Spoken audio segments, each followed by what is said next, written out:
Salut tout le monde, c'est Catherine avec un K.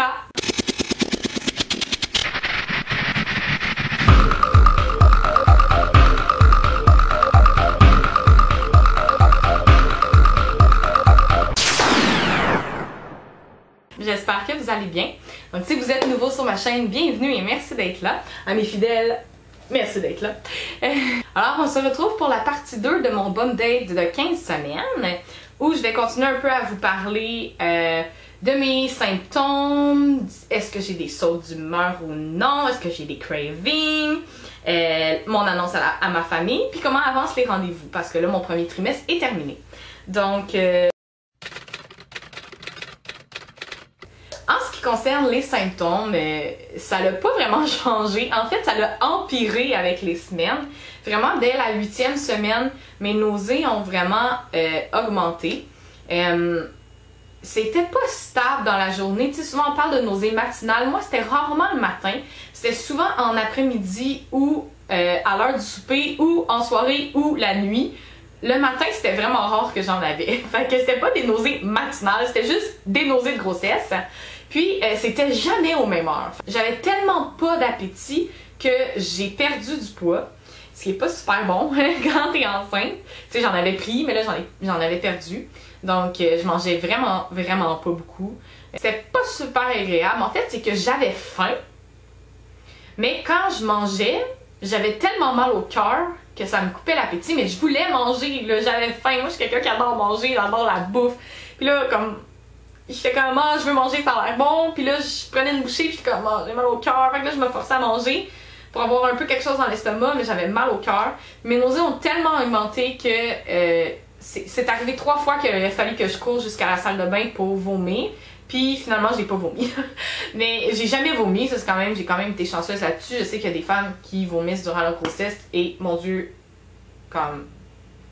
Vous êtes bonne, là, genre je sais pas comment vous faites, c'est vraiment désagréable juste les nausées, fait que j'imagine pas vomir. Quoique peut-être qu'après que t'as vomi, tu te sens mieux, je sais pas. Mais ouais, 3 fois où est-ce que j'ai couru jusque dans la salle de bain pour vomir, puis peut-être juste le fait d'avoir bougé a calmé comme un peu la nausée. Puis là, en arrivant dans la salle de bain, j'étais comme ah, je vais pas vomir finalement. Fait que là, je buvais de l'eau, je m'assoyais, je respirais calmement, j'essayais de me calmer pour faire passer la nausée. Puis je faisais tous les vieux trucs de grand-mère, de citron, gingembre, puis thé, puis etc. là, pour essayer d'aller mieux. Le citron, c'est vraiment ce qui a le mieux fonctionné pour moi. Donc la limonade faite maison, puis presser un citron frais dans mon eau, ça aidait beaucoup. C'était vraiment les trucs qui fonctionnaient le mieux, mais ça durait pas. Tu sais, ça fonctionnait quelques minutes ou 1 heure, mettons, mais ça durait pas. Mon médecin m'a prescrit le Diclectin, qui est contre les nausées de grossesse. Puis là, c'était comme un peu compliqué au début parce que j'avais encore pas des nausées stables. Tu sais, c'était comme à n'importe quelle heure de la journée. Fait que là, j'étais là, je les prends quand? Parce que le Diclectin, il faut que tu le prennes 6 heures avant tes nausées. Il fait 6 heures après que tu l'as pris.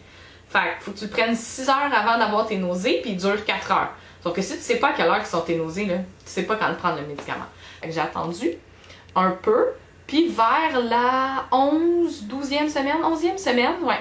Vers la 11e semaine, là, mes nausées étaient vraiment plus stables. C'était toujours autour de la même heure. Donc, moi, c'était toujours en fin d'après-midi. Donc, 3h30, 4h. Puis, ça durait genre jusqu'au coucher. Puis, si j'en avais pas dans la soirée ou si je me forçais à comme aller bien, parce que, mettons, on allait chez des amis ou en famille qui savaient pas que j'étais enceinte, j'essayais comme, d'avoir l'air normal et tout allait bien, mais dans le fond, j'avais full mal au cœur. Mais là, je bloquais mes nausées, ce qui est comme un peu pire. Fait que là, quand je faisais ça, j'avais mal au cœur toute la nuit après. C'était pas vraiment mieux. J'ai commencé à prendre mon Diclectin le matin vers 9h30, 10h, 10h30 maximum pour que ça fasse effet. Puis, alléluia, ça fonctionne vraiment bien. Ça a été vraiment la meilleure chose là, pour calmer mes nausées. Donc le Diclectin, j'en prends encore aujourd'hui à 15 semaines et 3. Donc, j'ai encore des nausées, c'est pas parce qu'ils sont partis. Ça se pourrait qu'ils partent, puis ça se pourrait qu'ils durent toute la grossesse, ce que je me souhaite pas. Mais pour l'instant, le Diclectin fonctionne bien. Donc, c'est ce que je prends. En ce qui concerne les autres symptômes, vous avez peut-être remarqué que je m'essouffle plus rapidement. Juste à parler, des fois, je m'essouffle. Je m'essouffle vraiment rapidement. Mais comme je suis à 15 semaines, mais je m'essouffle vraiment rapidement pour rien. J'ai aussi beaucoup de coups de chaleur. J'ai comme toujours chaud, genre, mais toujours chaud, là. C'est vraiment désagréable. Bon, je comprends que là, ici au Québec, on a eu des canicules de fou, puis qu'il fait vraiment chaud. Sauf que j'ai vraiment toujours chaud, comme... J'ai chaud. Puis tu sais, moi, je suis frileuse en vie, là, fait que je suis comme... J'aime pas avoir chaud, c'est vraiment désagréable. Puis c'est pas un chaud comme... Mon Dieu, il fait chaud dehors, j'ai chaud. C'est comme un chaud... Ah, je me sens pas bien, j'ai chaud. Genre, tu sais, ça te prend la tête, là, t'as l'impression d'être en train de devenir toute rouge, là. Puis que tu vas tomber dans les pommes, là, tellement t'as chaud. Fait que là, tu sais, il faut toujours que je me fasse des queues de cheval pour avoir le cou dégagé, pis tout ça.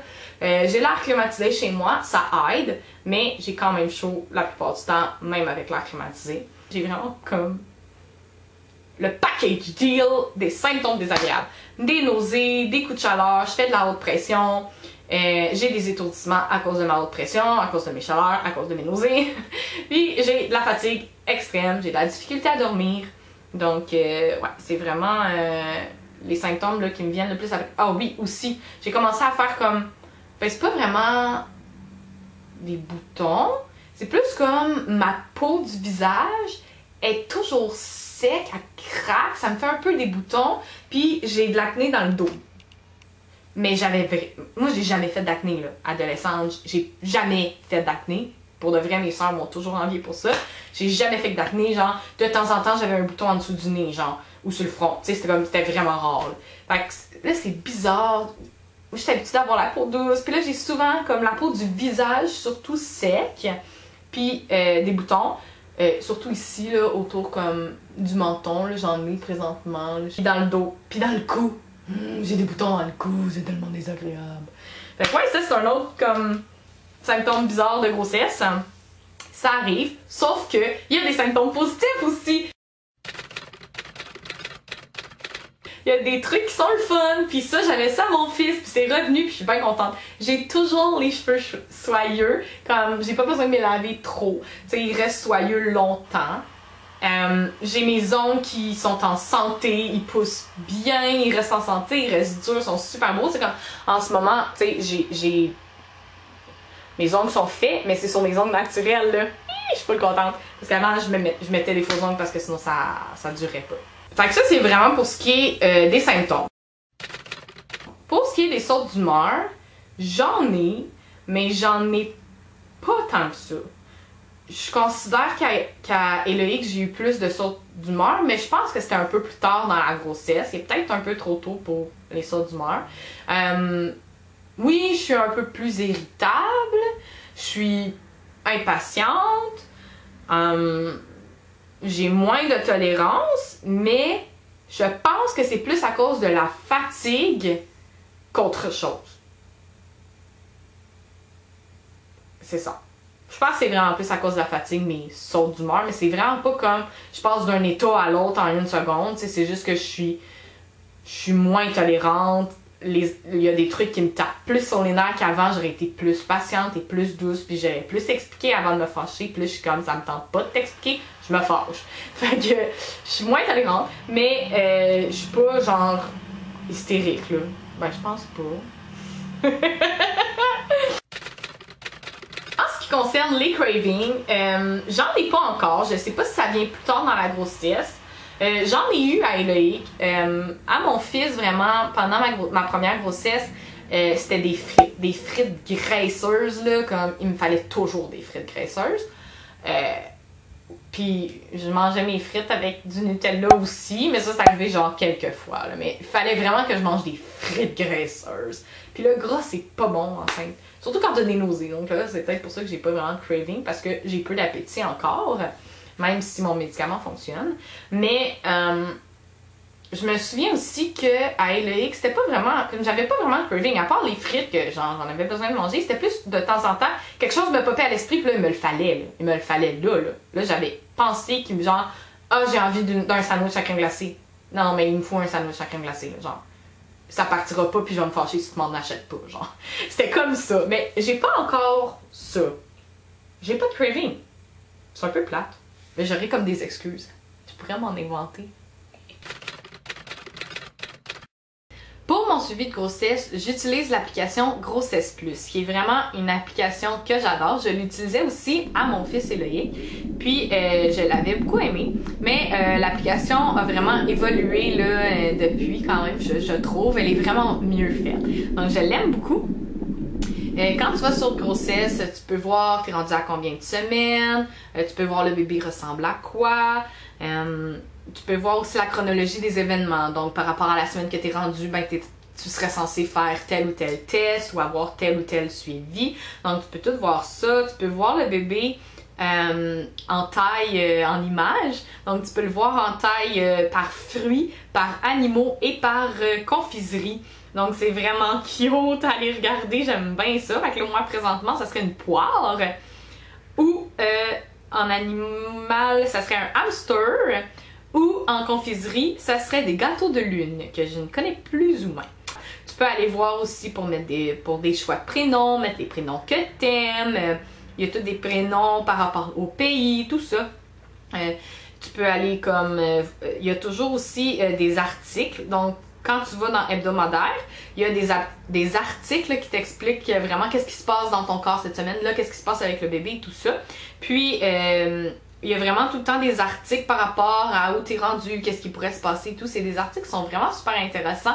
Moi, des fois, j'étais comme, écoute, c'est-tu normal, mettons que j'aille mal à la tête, qui est un des symptômes que je vous ai pas nommé, mais qui a commencé vers 11 semaines à peu près, des maux de tête.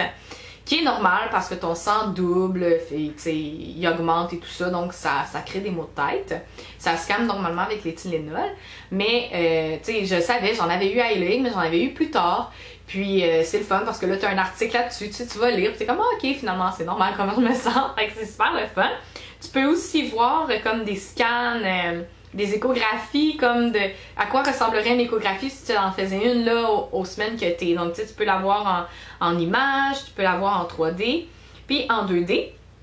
Puis tu peux aussi mettre des images, là, des photos de ton ventre et tout ça. Moi, je l'ai pas fait, mais sinon, tu peux voir à quoi ton ventre peut ressembler quand même en image. Donc, c'est vraiment comme une application qui est super intéressante pour te faire un suivi de grossesse. Puis, allez l'explorer. Moi, je l'aime vraiment beaucoup.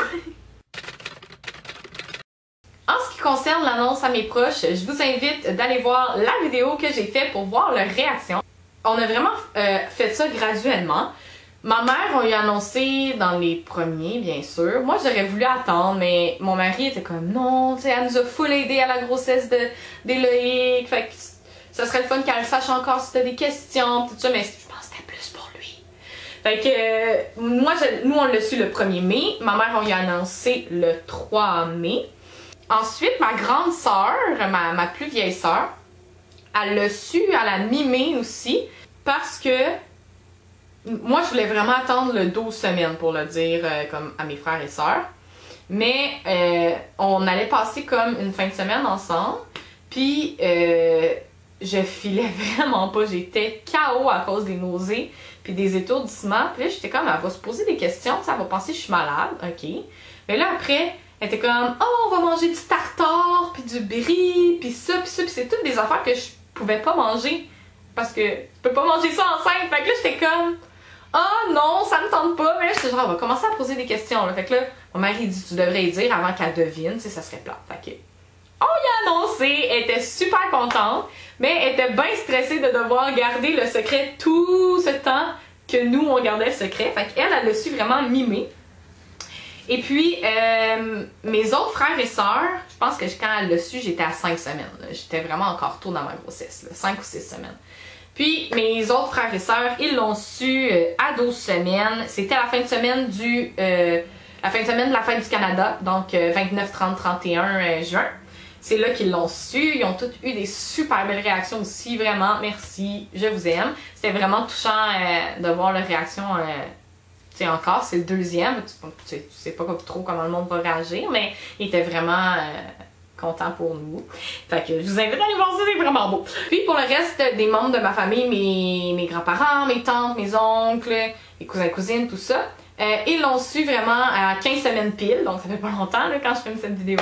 Ils l'ont su en fin de semaine! Fait que ils l'ont su à 15 semaines pile, c'était à la fête de ma grand-mère au camping le 14 juillet. J'ai eu mon premier rendez-vous de suivi de grossesse le 11 juin à la Polyclinique Concorde avec Dr. François Lacombe qui a été mon obstétricien de ma première grossesse que j'adore. Comme si vous vivez à Laval puis que vous êtes enceinte, vous cherchez un obstétricien ou vous pensez comme bientôt avoir des enfants, appelez à la Polyclinique Concorde en obstétrique quand vous allez être enceinte et demandez d'avoir François Lacombe. C'est un amour. On a pu voir notre bébé pour la première fois. Mon mari était là, mon fils aussi. On a pu voir le bébé pour la première fois et il nous montre le petit cœur qui bat. Donc tout de suite quand j'ai vu le petit point blanc bouger qui est le petit cœur du bébé, j'étais vraiment soulagée, j'étais vraiment contente. Ensuite, j'ai passé mon échographie de clarté nucale le 27 juin. À Écomédic. C'est nouveau maintenant, c'est gratuit. Avant, à ma première grossesse, ça coûtait comme 250 $, je pense. Puis on l'avait pas fait, on avait juste décidé de faire l'échographie de datation à la Cité de la Santé et les prises de sang de trisomie. Parce que la clarté nucale, c'est un peu pour savoir les risques de trisomie ou de malformation et tout ça. Puis ensuite, j'ai eu mes prises de sang le 4 juillet. Il va y avoir un vlog sur tout le déroulement de ma grossesse, sur tous les rendez-vous et tout ça dans les prochaines semaines. Je sais pas si je vais le faire en plusieurs parties ou si je vais attendre la fin de ma grossesse pour le poster. Je vais voir comment ça évolue. Mais oui, il va y avoir un vlog là-dessus. Dans mes bum dates, je vais vous en parler un peu de mes rendez-vous. Mais si vous voulez vraiment avoir toutes les informations de ces rendez-vous-là, il faudra attendre ce vlog et le visionner plus tard. Oh mon dieu, j'avais tellement de choses à vous dire, genre je pensais pas que j'aurais autant de choses à vous dire pour mon premier bum date. Je suis contente, je pense que ça se passe bien. J'espère que vous aimez ce genre de vidéo. Si c'est le cas, s'il vous plaît, mettez un pouce en l'air pour m'encourager à en faire d'autres. Vous pouvez toujours laisser des commentaires, ça me fait vraiment plaisir de vous lire et de vous répondre. Abonnez-vous à ma chaîne et cliquez sur la petite cloche pour pouvoir recevoir des notifications de quand je sors des vidéos. Et je vous dis, on se voit pour une prochaine vidéo. Bye bye!